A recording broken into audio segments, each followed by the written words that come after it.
Dumating na nga ang unang araw ng paglalayag natin mula Tabaco Port patungong Catanduanes. Dahil isa nga tayo sa naimbitahan ng Department of Tourism para sa kanilang programang Sirang Pagkaon Bicol noon, a local stakeholders assessment and validation trip na kung saan masasaksihan nga natin ang iba't ibang uri ng pagkain at lugar na kanilang ino-offer. Kaya sa trip nga na ito ay samahan nyo kaming tuklasin kung gaano nga ba kaganda ang lugar na ito na sinasabi nilang The Happy Island. Pero bago ang lahat ng yan ay ito muna ang mga naging ganap dito.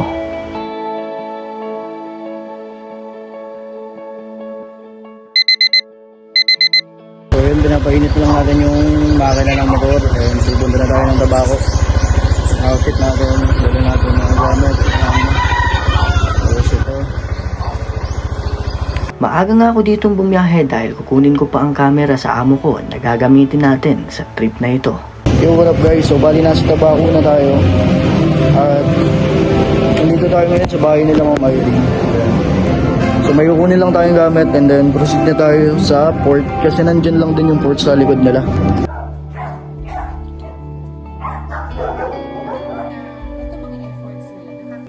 Dito nga ay nagpatulong na ako kung anong magandang anggulo ng storya ang pwede kong gawan sa bawat destinasyon na aking pupuntahan. Takot pumunta lalo pag hindi summer kasi binabagyo lang. So depart na namin guys, let's go.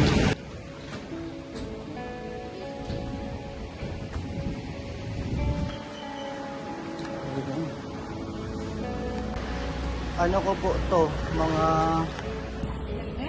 Hindi po. Yung mga pamalit po.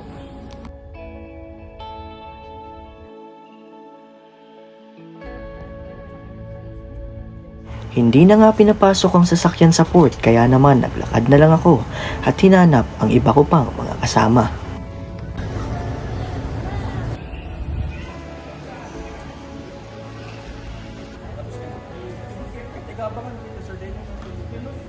So guys, pasakay na kami ngayon dito sa barko. Laki.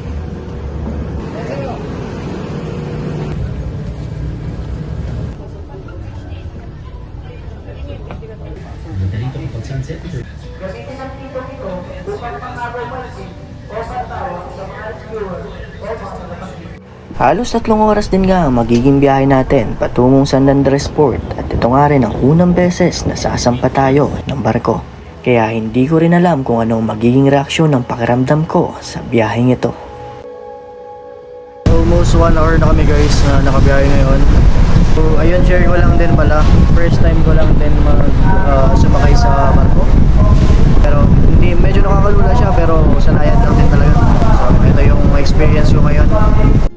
Habang pinagmamasdan ko nga ang lawak ng karagatan ay bigla ko na lang naisip na halos 4 na buwan na din pala mula nang maging correspondent ako ng Bicol.ph.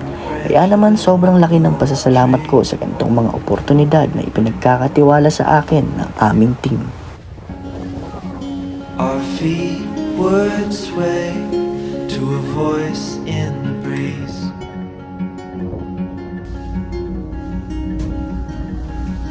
And birds would sing on the banks of a narrow stream.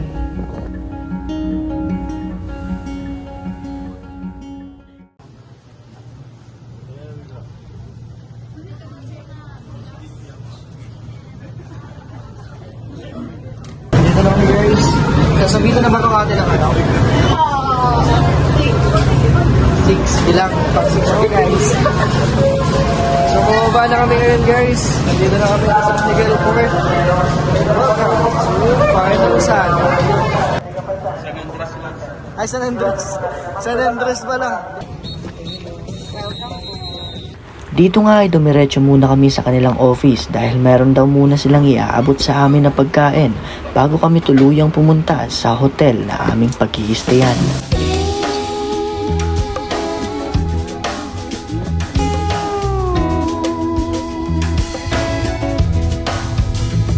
Over by you, by the delta, there's a river that runs both ways.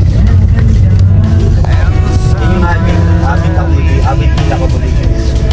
going for days.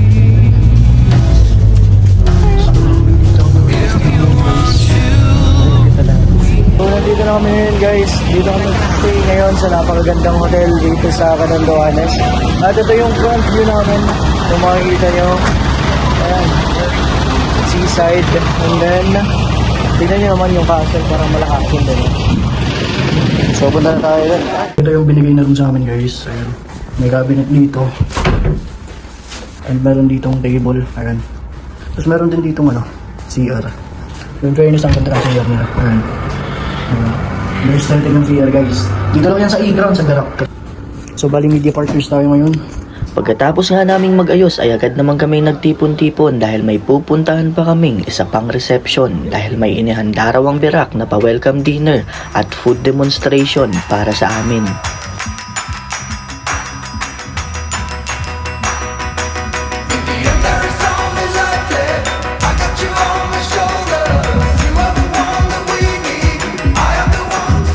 So yun guys, nandito na kami sa reception. Pangalawang venue na to. And as you can see kanina, may nag-welcome dance ulit. Food presentation pala dito ngayon guys. So tignan nyo na lang mamaya. Flash ko na lang dito.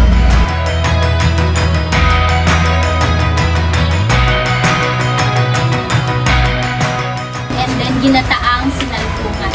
And then on my right side naman po, we have Chef Paolo Sales.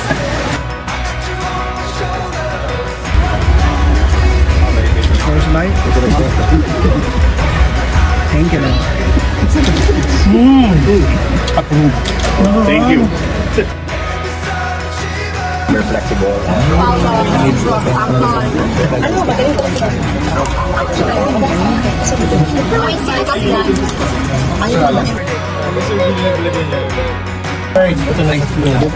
Iba yan. Perfect bite. Perfect bite. Sarap. Lambot.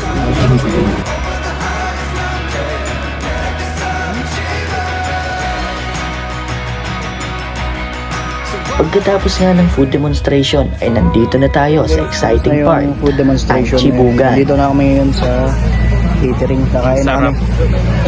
Sarap ng mga pagkain kanina guys. First time ko makatikim nun. Tuwalya ng kalabaw. Getting out of this one.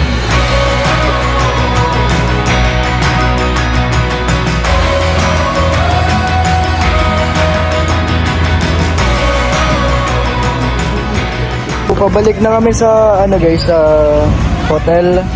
Tapos na din yung event dito. So bali, kailangan na din namin magpahinga kasi bukas around 3 aalis kami or 4 a.m. kasi kailangan namin maabutan yung sunrise. So probably mga 4 dapat nandun na kami. So kita-kits bukas. Ang buong akala ko nga ay uuwi na kami pero biglang nagaya ang mga kasama na maglakad-lakad muna sa city at bumili na rin ng mga essentials na gagamitin para bukas. Kaya naman tamang chill lang kami dito habang pinagmamasdan ang ganda ng gabi dito sa Birak. Recruit na daw nila ako sa DOT. Let's go! Joke lang, Irene. Joke lang. At dito na nga nagtatapos ang urang araw namin sa Catanduanes kaya naman bumalik na kami sa hotel na aming pag-i-stayan.